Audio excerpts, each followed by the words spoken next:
எப்போ எம்ஜிஆர் அவர்கள் கட்சி ஆரம்பிச்சாங்களோ அப்பவே அது ஒரு கூத்தாடி கட்சி.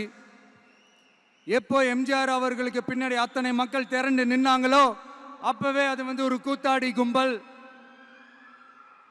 நடிகர் கட்சி நடிகர் கட்சி நடிகர் கட்சின்னு சொன்ன ஒருத்தர் அதுக்கப்புறம் எம்ஜிஆர் கூடயே போய் சேர்ந்துட்டாரு. இன்னொருத்தர் இவரெல்லாம் ஒரு ரவுண்டு தாங்க வருவாரு, ரெண்டாவது ரவுண்ட்லாம் காணாம போயிடுவார்னு சொல்ல இன்னொருத்தர் அதுக்கப்புறம் போய் எம்ஜிஆர் கிட்டே போய் சேர்ந்துட்டார்.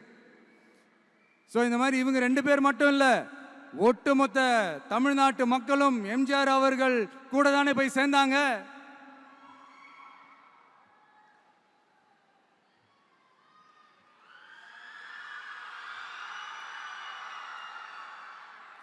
அதனால இது வரலாறு.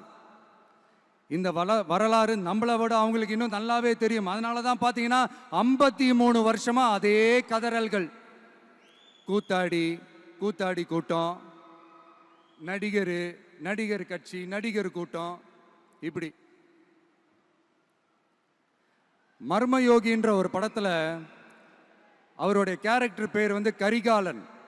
அதுல ஒரு சூப்பர் டயலாக் ஒன்று சொல்லியிருப்பாரு, குறி வைத்தால் தவற மாட்டேன், தவறுமானால் குறியே வைக்க மாட்டேன்.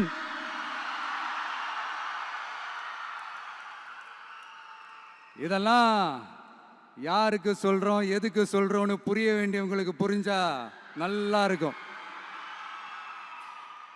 ஏண்டா இந்த விஜய தொட்டோம்,